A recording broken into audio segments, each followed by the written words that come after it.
what was their point of making this golden calf? Was in order because they felt they wanted to have a physical object that will help them connect to Hashem. However, it was on their terms, it wasn't on Hashem's terms. And therefore Hashem says, here's my terms of the way you make this physical world. They had an idea. They had to a certain degree, they were on the right track. They knew that they have to make this world a holy place. They knew that they have to make this world somewhat connected to Hashem. But they got the details wrong. Hashem says, here are the details. This is the way you make the physical world a holy place. And this is a very important point, because a lot of times people use this argument, since our objective is to turn this world into a godly, holy place, I will decide how to do so. Right? And people have very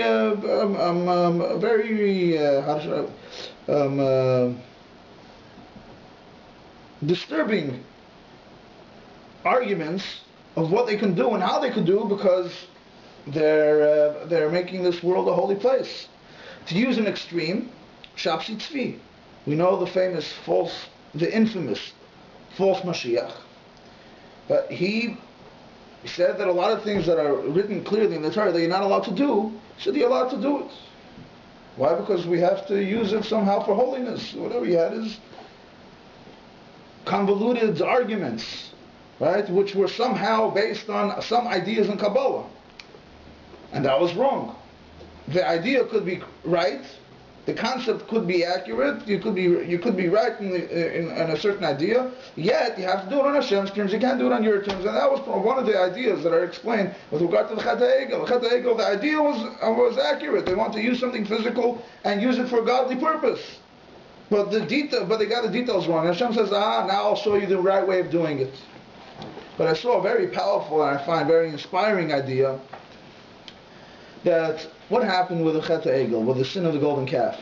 The Jewish people took their jewelry, their gold, their silver, and they donated it for a common cause, to make an idol for God.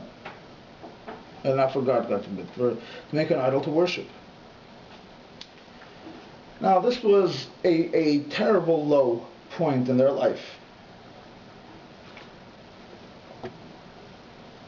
As we have the famous pasuk that Hashem tells Moshe Rabbeinu, Lech reid kishiches amcha, go, descend. And we know that Mefarshim say that when Hashem tells Moshe Rabbeinu Lech, he uses two words, Lech, go, reid, descend. Why does he have to say descend? Go, descend. He could have just said go. Go, your people messed up. Why does Hashem use these words, go, descend, because your people? So there's an explanation. There's some of the version point out. So like this, because the status of Moshe Rabbeinu was dependent on the Jewish people.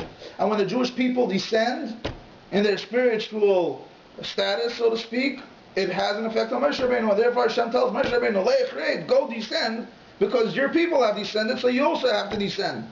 And this is what the Chet HaEgel did. It caused the Jewish people to fall down, God forbid, to the lowest places. Right? As we know the description of what was going on over there. Not just idol worship, adultery, and so on, according to some of PARSHA. So now the Jewish people went down to such a low. What happens now? What happens then? So we know that Moshe Rabbeinu went up the mountain and he fought with Hashem, so to speak, for 80 days until Hashem says, Salachti kidvarecha, I've forgiven you, I'm giving you a day of atonement. But on the level of the Jewish people, what does that mean? And according to this interpretation, this is why it was necessary for them to build a Mishkan. To do the same function that they did earlier, which was to bring donations, to bring gold, to bring silver, to bring things that belong to them, to give it away for a different cause. But this time, it should be holy. This time it should be godly. This also points out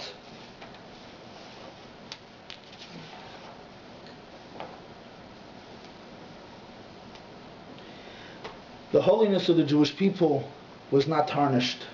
Their relationship with Hashem was not destroyed, was not cut off. Even in the area itself in which they sinned.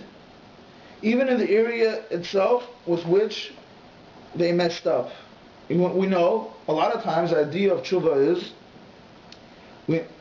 one might argue, I should say, fine, you're a good person, but you have a certain weakness. You've engaged in activity that wasn't that great. God forbid if a person has a drinking problem, right? Or any addiction for that matter, or any impulse that he has a hard time controlling. So there's an idea of keeping away from that particular area. So God forbid if a person has a drinking problem, so you have to keep away from the Jersey. I'm just joking. So you have to keep away from environments that will that might bring about that you should, God forbid, fail. A person that and certainly is also with every different things. We know that there are triggers in our life and the way we relate to things around us. And if you know that certain people or certain groups or certain areas or certain places bring out the worst in you, you have to keep away from those areas. But when is a true tshuva? The Rambam writes, when is a person considered that his tshuva is a real tshuva, as if he's in the same situation, with the ability to do that thing wrong, and he chooses not to, that's real tshuva. In other words, a person that will use a drinking problem because it's most, I believe in our over here is not will not offend anybody, but a person has an issue with drinking, and okay, fine, I resolve, I'm going to stop. I'm not getting into, I have to make a disclaimer, especially if we have Mr. Cameron over here that's going to remember everything I say. That I'm not tackling and I'm not addressing the issue of addiction and so on and so forth, which is a very, very complex and very sad, very painful issue. And obviously any person that has addictions issues has to deal with it properly and professionally. But there's an idea of when you engage in certain behavior that is inappropriate, that you feel is not good for you. When do we know that you were truly healed? And you try to stop. So sometimes you stop while you feel a lot of guilt, you feel a lot of remorse, whatever it is. So you stop because you feel that you have to stop. Your relationship, your work, it's ruining something in your life. You have to stop. But when do you know that you actually are healed from it, cured from it, if we can say such a thing, is if you're in the exact same state of mind. There's a particular state of mind that brought you to doing that thing wrong. Drinking. Whether it was you're depressed, or God forbid there was a different issue, that challenge that you were facing, and that caused you, or there are particular people that you're together with, and you're together with those people, and you're in the same state of mind, and you still choose not to do that, not to drink. That's considered tshuva. When a person is suffering from a hangover, or a person was with a different group of friends, and you offer him a drink and says, I stopped drinking, that doesn't yet tell me that you actually stopped. That just means that with this group of friends, you're not interested in drinking. And the same thing is also with any type of inappropriate behavior, that tshuva is to be in the same situation, same circumstances, with the same thing in itself. And this is also the idea of the giving of the gold that they gave for the Beis HaMikdash, very similar to what they gave for the golden calf. Same circumstances. Nothing changed in their relationship with Hashem. This is true tshuva. Their relationship is not tarnished, their relationship is not hurt. This is a true tshuva of love, which, as we know, causes that the misdoings when a person does proper tshuva, it causes that all the things that a person did wrong earlier are transformed to a positive commandment. So this is a real tshuva. So here you have a very profound idea, a very powerful idea. On the one hand, you have the people's commitment, their dedication, their choosing to give to Hashem, not by force, but by complete free choice, and this is something that we could relate to. How important our free choice is in utilizing it in the right way. But this also brings us this back and forth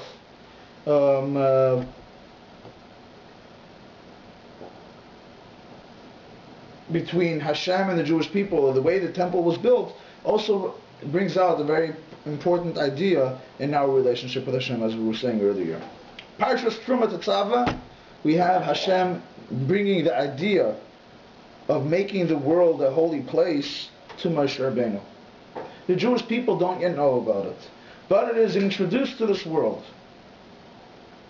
Then we have the Jewish people actually doing it.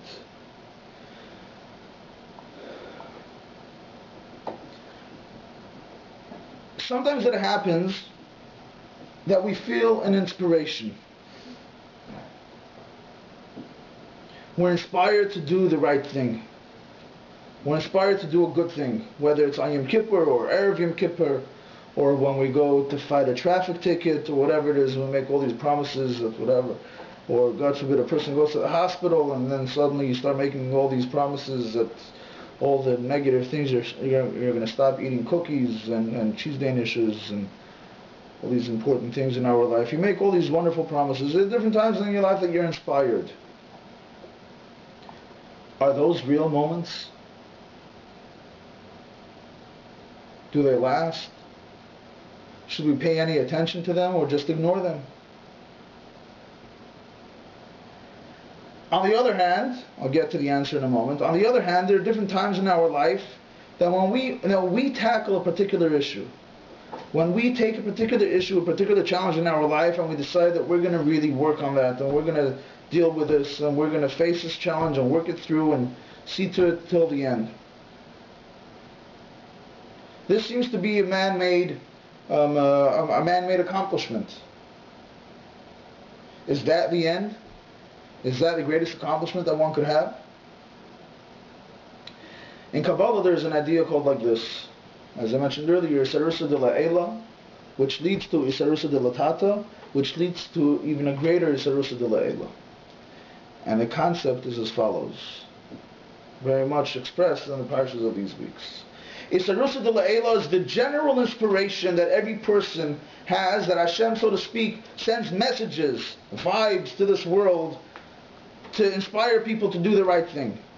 So when you wake up in the morning, or it's a particular time, a particular day, that you feel inspired to do something, Kabbalah teaches us that the reason that this is so is because Hashem sent a message into this world. We know the Mishnah tells us something similar. Right,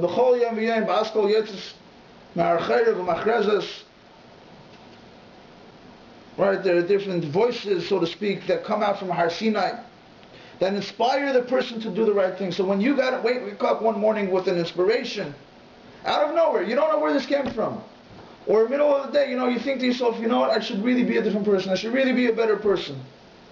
This comes from Isarusa de la Eila. This is a message that Hashem sends to the person to do the right thing. Now what you do with this inspiration could be significant, could be important, could be good, or you could just ignore it. But this inspiration, even if you do something with it, even if you say to yourself and you actually make some practical changes and some practical steps in your life, it still doesn't necessarily last. Why doesn't it last?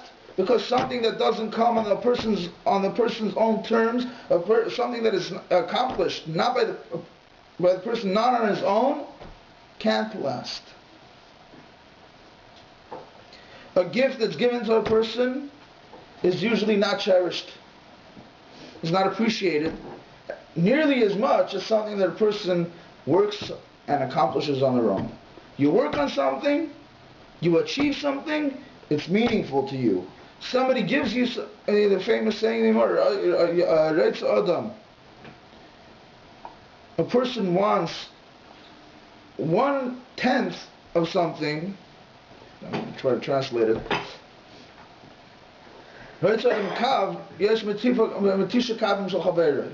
That a person wants a tenth rather than to have the other 9/10 of his friend giving it to him.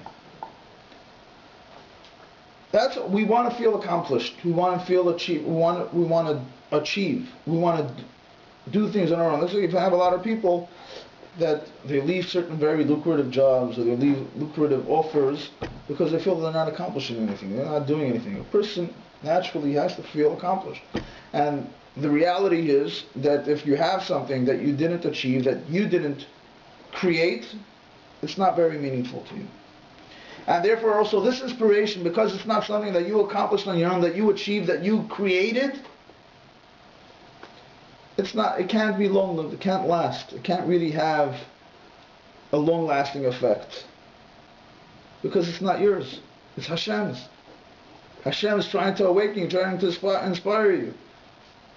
So it also is with parents and children. Parents want their children to take on piano. And the parents will force and push and whatever. Yeah, at a certain point the child will. But until it doesn't become the child's interest,